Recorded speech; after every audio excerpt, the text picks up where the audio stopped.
The book of Luke, chapter 23. Then the whole assembly rose and led him off to Pilate, and they began to accuse him, saying, "We have found this man subverting our nation. He opposes payment of taxes to Caesar and claims to be Messiah, a king." So Pilate asked Jesus, "Are you the king of the Jews?" "You have said so," Jesus replied.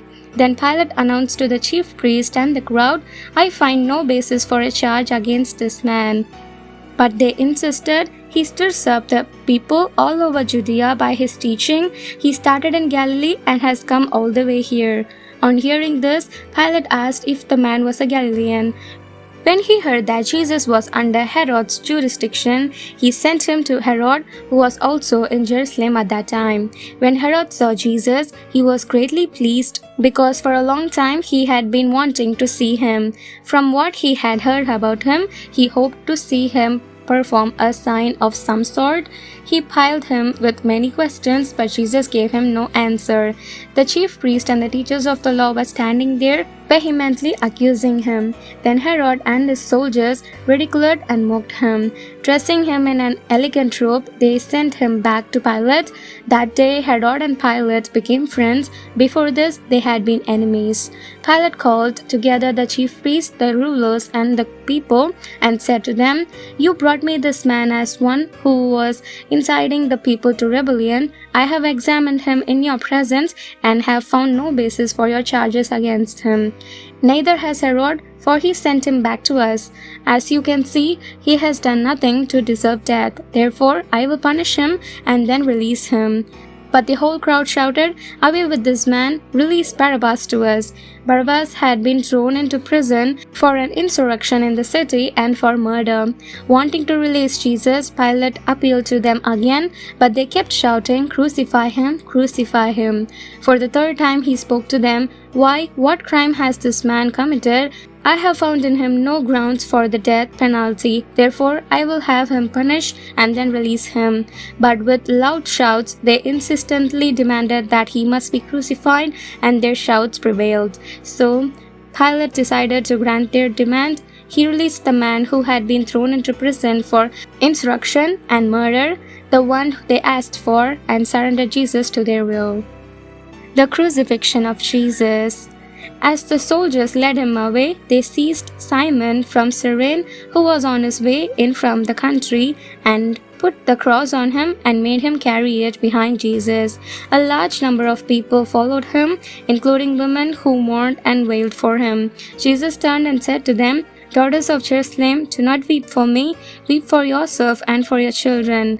For the time will come when you will say, 'Blessed are the childless women, the wombs that never bore, and the breasts that never nursed.' Then they will say to the mountains, 'Fall on us,' and to the hills, 'Cover us.' For if people do these things when the tree is green, what will happen when it is dry?" Two other men, both criminals, were also led out with him to be executed. When they came to the place called the Skull, they crucified him there, along with the criminals, one on his right, the other on his left. Jesus said, "Father, forgive them, for they do not know what they are doing." And they divided up his clothes by casting lots. The people stood watching, and the rulers even sneered at him. They said, "He saved others, let him save himself if he is God's Messiah, the chosen one."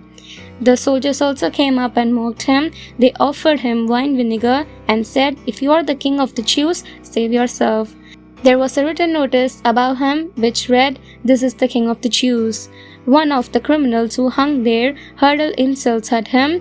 "Aren't you the Messiah? Save yourself and us." But the other criminal rebuked him. "Don't you fear God," he said, "since you are under the same sentence? We are punished justly, for we are getting what our deeds deserve, but this man has done nothing wrong." Then he said, "Jesus, remember me when you come into your kingdom." Jesus answered him, "Truly I tell you, today you will be with me in paradise." The death of Jesus. It was now about noon, and darkness came over the whole land until 3 in the afternoon, for the sun stopped shining, and the curtain of the temple was torn in two. Jesus called out with a loud voice, "Father, into your hands I commit my spirit." When he had said this, he breathed his last. The centurion, seeing what had happened, praised God and said, "Surely this was a righteous man." When all the people who had gathered to witness this sight saw what took place, they beat their breasts and went away. But all those who knew him, including the woman who had followed him from Galilee, stood at a distance watching these things. The burial of Jesus. Now there was a man named Joseph, a member of the council, a good and upright man, who had not consented to their decision and action.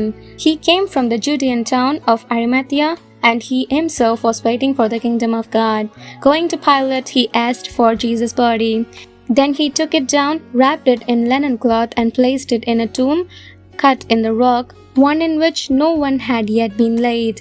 It was preparation day, and the Sabbath was about to begin.